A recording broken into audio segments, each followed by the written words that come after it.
here in Edinburgh now, and I just wanted to thank you so much for your prayers and support.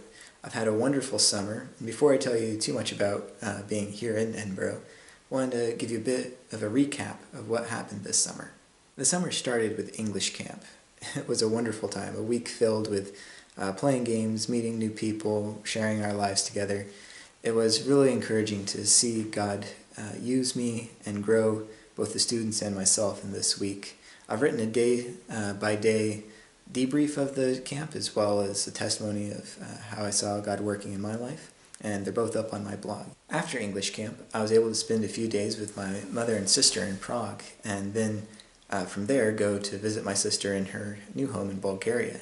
We had a great time where I got to see where she lives, got to experience her life there, and see the cities of Sofia and Plovdiv. These are some really beautiful cities with amazing history, about 6,000 years worth of history in these places. It was an incredible time. We went hiking, got to explore some waterfalls of the mountains nearby, and I was able to experiment with some of the slow-mo features of my camera here. We had a great time together, and it was such a blessing to be able to see her. After 2 weeks with my sister, I went back to Prague and then traveled for a week in the Czech Republic, a whirlwind tour of the country. It was a great blessing to be able to go and see friends that I hadn't seen in a long time. I was able to go back to the city I lived in 2001, visit the church there, meet the friends that I had, and see how God had continued to bless that congregation, the pastor, and the people. After that, I went to visit friends in Česká Třebová, where the English camp was, and had a really good time seeing the ministry continue and talking with the people there. On August 21st, I boarded a plane from Prague to Edinburgh. I arrived, and my new flatmate Chris picked me up at the airport.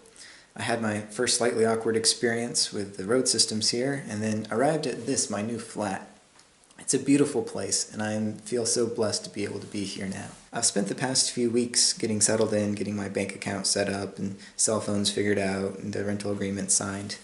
And I've also had a few days to walk around the city. One of the things that really struck me at first was the church buildings here.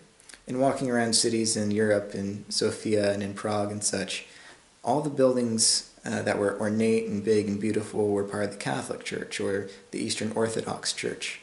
But here, they all seemed to be part of the Presbyterian Church. A few days after arriving in Edinburgh, one of my roommates took me on a walking tour of the city and showed me different churches and monuments, all with some link to ancient Presbyterians.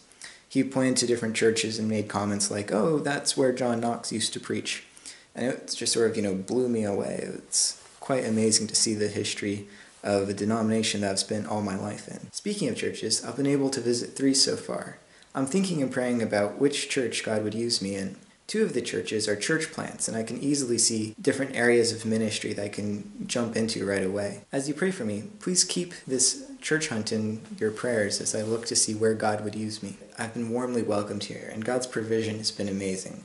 I've also started to apply for some part-time work. As I said in earlier videos, I plan to work part-time to help support myself. My home church has also set up a support fund to help seminary students, and I have a bit of an update on that. It turns out that the plan for the Seminary Scholarship Fund didn't align with IRS rules, which were complicated and a bit restrictive. So instead of that, the church has moved the funds to what they're calling the Seminary Expense Fund. All donations are still tax deductible, but the payments of tuition or other ways the church decides to use this fund are considered taxable income to the recipients. This system seems to be working, and my first tuition payment has been made already. Thank you so much to all of you who have been supporting and praying for me. I'd ask that you please pray and consider giving again or joining my support team as I look to raise support for tuition next year and continuing and following God's call to the ministry. If you're interested in joining my support team, I've put information below in the video description.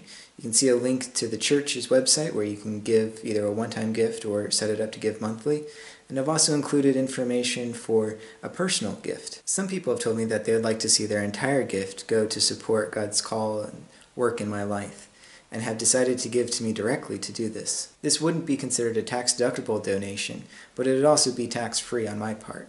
Whichever way the Lord calls you to give, whether it be financially or in prayer or however, I am so thankful that He is caring for me and providing for me here in seminary and in Scotland. Thank you so much for all your support and your prayers. God bless.